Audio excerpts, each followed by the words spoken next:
Bangsa yang besar adalah bangsa yang menghargai jasa para pahlawannya. Inilah ungkapan yang tepat untuk Kabupaten Klungkung sebagai kota wisata sejarah. Walaupun menjadi destinasi pilihan terbaik di dunia, dengan adanya Nusa Penida, Nusa Lembongan, dan Nusa Ceningan, tak membuat kabupaten ini meninggalkan sejarah perjuangan para pahlawannya. Terdapat beberapa monumen dan peninggalan sejarah dari zaman kerajaan dahulu kala yang masih dijaga hingga sekarang dan tentunya menjadi menarik untuk kita ketahui. Selain sejarah perjuangan yang melegenda, Kabupaten Klungkung juga memiliki kesenian khas. Apa saja yang bisa kita temukan di Klungkung? Simak dalam Pesona Indonesia Wisata Sejarah. Sobat Pesona Indonesia, jumpa lagi sama Ade Yulia. Pesona Indonesia, kali ini kita ada di Kabupaten Klungkung dengan berjuta sejarahnya. Kira-kira apa saja ya sejarah yang ada di sini? Ikuti Pesona Indonesia hanya di TVRI Media Pemersatu Bangsa. Dan sekarang ada naik delman dulu, tapi tetap ingat ya protokol kesehatan selalu dijalankan dengan memakai masker.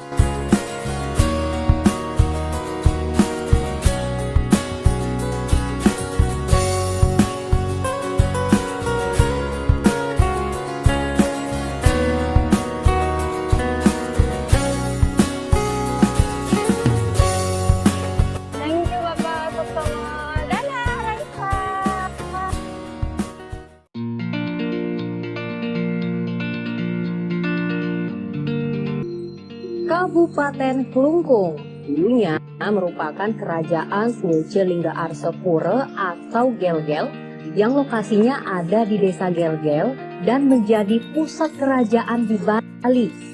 Setelah dari Gelgel, pindah ke Puri Semarajaya di Semarapura. Zaman dalam waktu Reglong itulah betul-betul Bali pada mencapai zaman keemasannya dan beliau memerintah dari Sulcelingga Arsepura di Gelgel.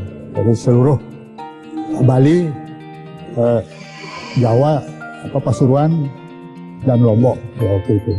Pada tanggal 28 April 1998 itu yang kita sebut sebagai Hari Puputan Klungkung karena semua yang dewasa itu meninggal, termasuk ayah saya, Cokorda Gedeo Kegag, juga waktu itu masih ABG, itu terkena tembakan di lutut. Di lutut jatuh, kemudian ditimbun oleh mayat-mayat yang lain, disangka sudah meninggal. Ternyata didengar oleh Belanda bahwa ada yang masih hidup dengan adik-adik beliau. Ada 3 orang adik beliau. Itu akhirnya diambil oleh Belanda, dibuang ke Lombok. Agak remaja, udah agak dewasa lah ya. Beliau kembali lagi ke Klungkung. Jadi akhirnya karena masih belum punya kekuatan yang cukup, didekati oleh Belanda, kemudian diajak bekerja sama lah ya. Bekerjasama untuk tetap membangun Klungkung, tapi tetap menghormati kedaulatan Klungkung. Jadi beliau akhirnya diangkat sebagai self-destur. Setelah Perang Puputan Klungkung, Puri berpindah ke utara yang disebut Saren Kaje. Kemudian diperluas ke barat yang akhirnya sekarang dinamai Puri Agung Klungkung. Sebuah komplek bangunan bersejarah yang menjadi saksi kehidupan kerajaan dan sekarang menjadi tempat tinggal keturunan para raja yang pernah memimpin Klungkung.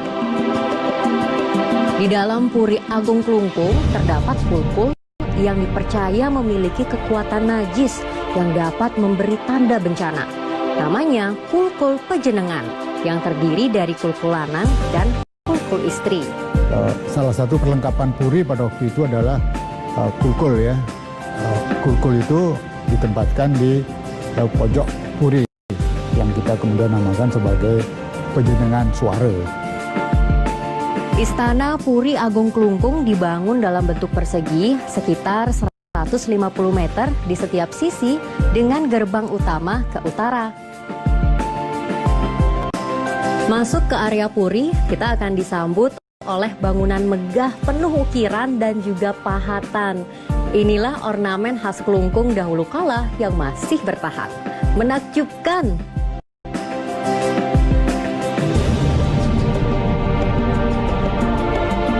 Selain itu, di Puri Istana Kelungkung kita dapat melihat foto keluarga kerajaan. Bahkan, kita dapat mengetahui bagaimana silsilah dan perjuangan dari kerajaan Kelungkung. Semuanya terpajang dengan rapi. Senang rasanya menambah pengetahuan baru di lokasi yang bersejarah ini.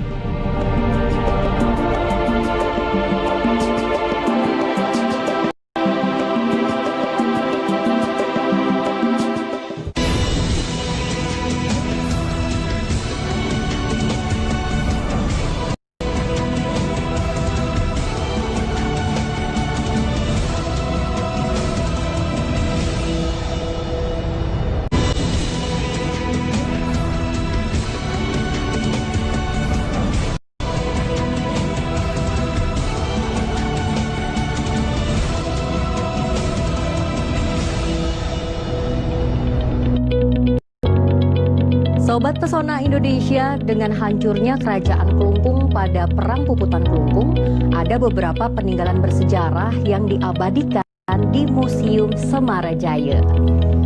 Setelah pemerintah kabupaten mendirikan monumen Puputan Kelungkung, ternyata di sana tidak cukup tempat untuk menyimpan benda-benda yang ada kaitannya dengan masa lalu dan juga mungkin masa sekarang.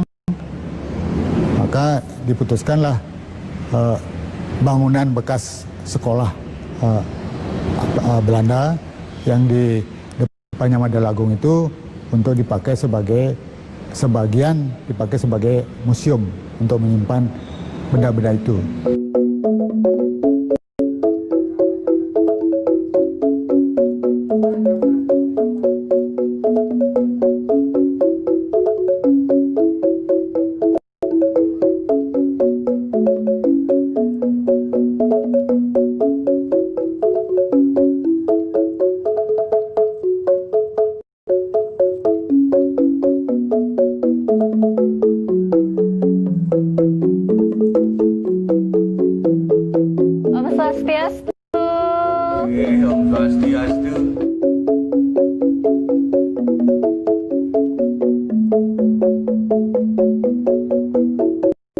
Dalam Museum Semarajaya, kita bisa melihat wajah-wajah pahlawan Kelungkung dan cerita di balik kehidupannya, seperti foto Ide Idewa Agung Gede Okegeg saat masih remaja dan diasingkan di Lombok, atau wajah dari Ide Idewa Agung Gede Agung, putra dari Ide Idewa Agung Gede Jambe yang turut gugur dalam Perang Puputan Kelungkung.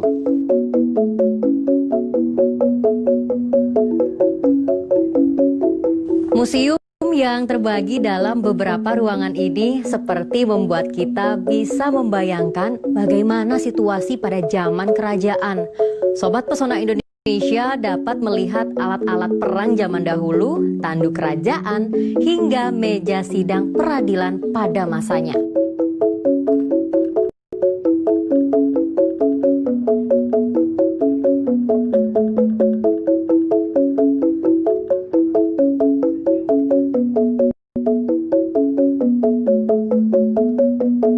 Oh iya, meja sidang peradilan harus diduduki sesuai dengan pangkat dan jabatannya.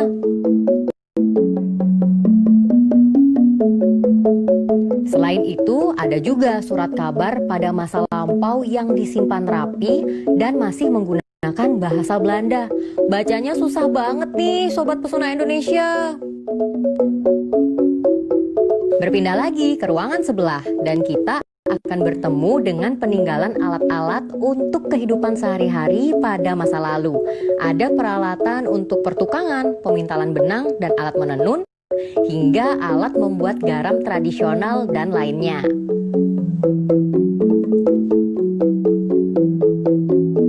Untuk mengenang perjuangan para pahlawan Kelungkung, tidak hanya dengan menyimpan peninggalan-peninggalan bersejarah, namun Kelungkung juga membangun monumen Puputan Kelungkung. Pemerintah daerah kemudian mengingat bahwa pernah terjadi pertempuran yang dianggap heroik di Klungkung, yaitu pada waktu 28 April 1908 itu, maka oleh pemerintahan daerah dibuatlah suatu kekenangan dengan mendirikan bangunan yang bernama Monumen Puputan Klungkung.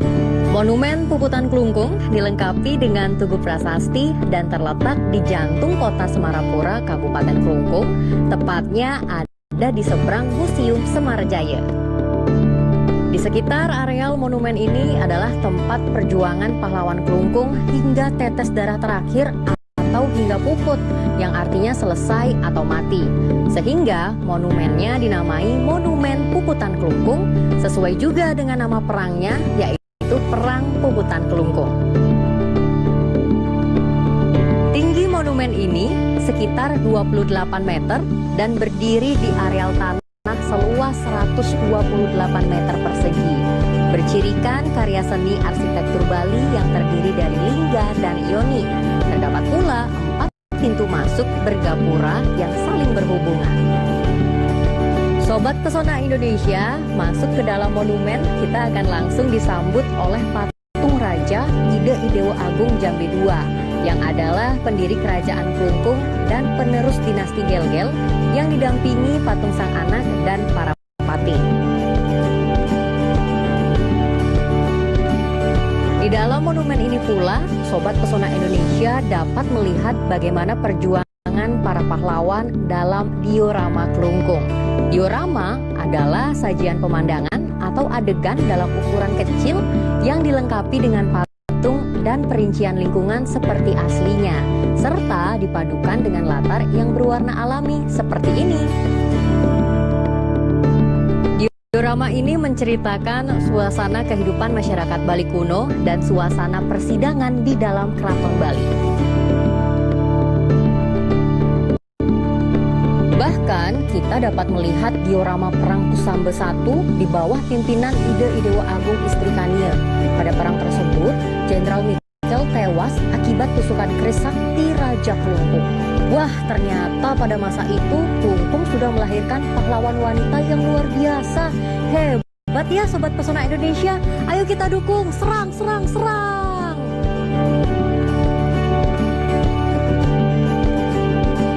Masih tentang perang dan perjuangan Klungkung, diorama dalam Monumen Klungkung juga memperlihatkan kompeni mengadakan pengacauan dan mengobarkan perang Candu Gel-Gel.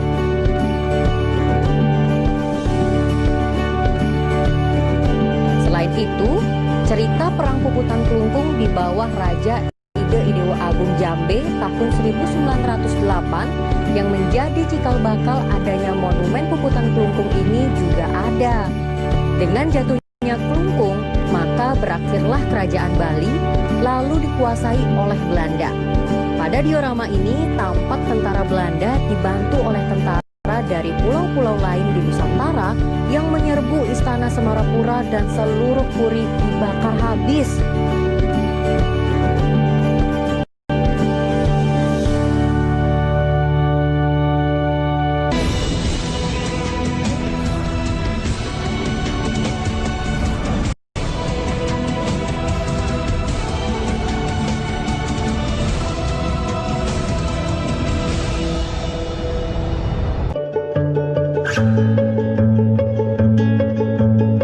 Sobat Pesona Indonesia, setelah Perang Puputan Klungkung terjadi, bangunan kerajaan Klungkung yang tersisa hanyalah Pemedal Agung, Balai Kertagose, dan Balai Kambang.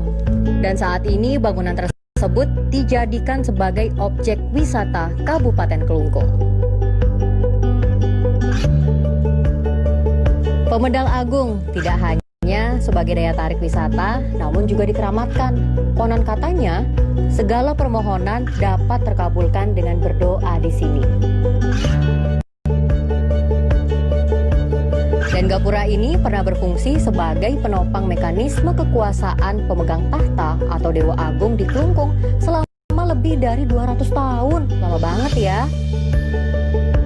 Nilai peninggalan budaya keraton dan seni arsitektur tradisional Bali dapat kita lihat dengan sangat megah pada bangunan Pemedal Agung.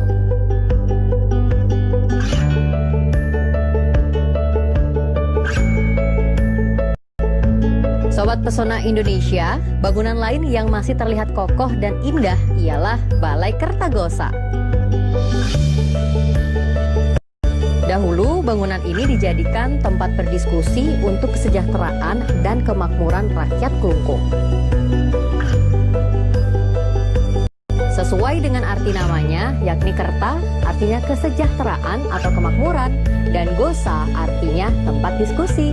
Di samping itu ada Kertagose. Nah, Kertagose ini adalah bangunan di mana di sana diadakan peradilan. Jadi kalau ada yang dianggap bersalah, diadili di sana dengan menghadirkan terdakwa dan raja serta didampingi oleh penasihat kerajaan yaitu Bagawante. Untuk itu, Balai Kertagosa dipergunakan sebagai balai sidang peradilan terbuka yang mencerminkan adanya kearifan lokal di bidang nilai keadilan dan keterbukaan dalam sistem hukum di masa lalu. Pada kursi yang lengannya bertanda singa untuk raja sebagai hakim ketua, kursi berlengan lembu untuk pendeta sebagai ahli hukum, kursi berlambangkan naga untuk para kanca sebagai panitera, sedangkan para rakyatnya duduk di bawah.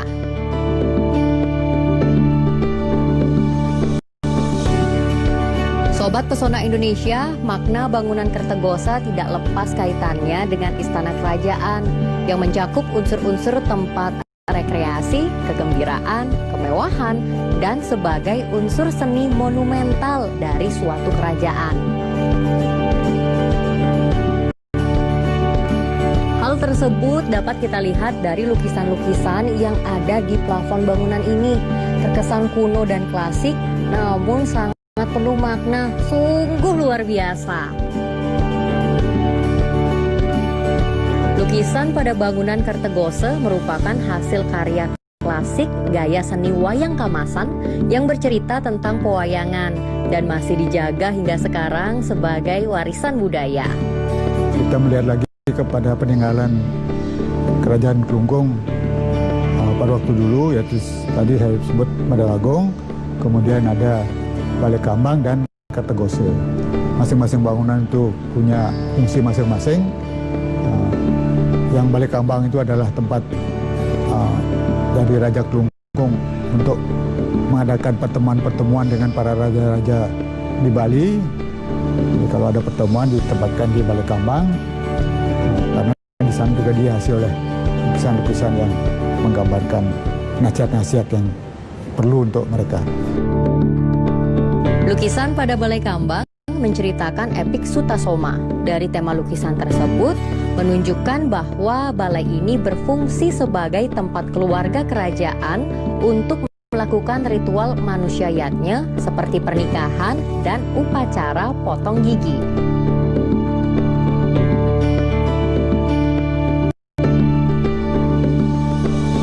Sobat Pesona Indonesia, meski sudah berusia ratusan tahun, desain arsitektur bangunan pemedal agung, Balai Kertagose, dan Balai Kambang masih sangat bagus dan memukau ya.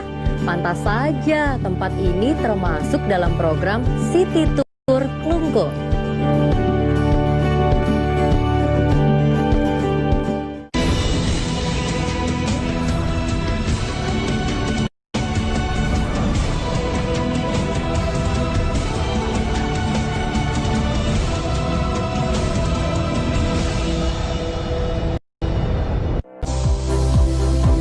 Sobat Pesona Indonesia, banyak pengetahuan baru yang saya dapatkan di Kabupaten Klungkung. Nah, Sobat Pesona Indonesia, Ade sekarang sudah bersama dengan Pak Nyoman yang sedang melakukan hal yang cukup unik nih di sini ya. Kita akan belajar untuk melukis wayang klasik khas Kamasan. Nah, seperti apa lebih lanjut kita ngobrol-ngobrol yuk bareng sama Pak Nyoman. Halo Pak Nyoman, Swastiastu. Tapi Pak Nyoman, ini sebenarnya lukisan wayang apa ya? Ini namanya lukisan wayang klasik gaya Kamasan. Karena ini mencirikan khas gaya Kamasan. Wayangnya seperti bentuknya seperti pakem ya. Tidak ada perubahan apa-apa sejak zaman pemerintahan Raja modal motorengong. Ciri khas lukisan klasik Kamasan adalah motifnya yang menceritakan tentang pewayangan. Biasanya diambil dari epos Mahabharata, Ramayana, cerita Tantri, maupun kitab Sutasoma dan lainnya. Lukisan klasik khas Kamasan membawa kita kembali ke abad 17 yang mewakili gaya tradisional lukisan Bali. Demikian karena lukisan gaya ini berasal dari zaman keemasan Kerajaan Bali Kuna yang belum mendapat pengaruh dari luar. Lukisan klasik khas Kamasan dibuat dengan kanvas khusus dan ukurannya juga sudah ditentukan. Proses yang dilalui cukup panjang Sobat Pesona Indonesia, dari mensketsa dengan pensil, lalu penebalan dengan tinta hitam, kemudian baru diwarnai. Tahap terakhir yaitu menambahkan motif atau detail pada ornamen kain, seperti yang sedang saya lakukan ini Sobat Pesona Indonesia. Pengerjaan untuk satu lukisan klasik khas Kamasan bisa menghabiskan waktu 1,5 hingga 2 bulan. Lama juga ya. Namun hasilnya sungguh menakjubkan dan cocok untuk dipajang di rumah, kantor, ataupun tempat lain yang Sobat Pesona Indonesia inginkan. Rasanya lengkap dan senang sekali mengelilingi Klungkung yang penuh pesona. Apalagi saya bisa belajar melukis lukisan khas kawasan. Cocok nih Kabupaten Klungkung menjadi destinasi wisata sejarah yang wajib dikunjungi Sobat Pesona Indonesia ketika berada di Bali. Ditunggu ya kedatangannya di Bali, dan ingat selalu kenakan protokol kesehatan. Sampai jumpa lagi di Pesona Indonesia berikutnya hanya di TVRI Media Pemersatu Bangsa.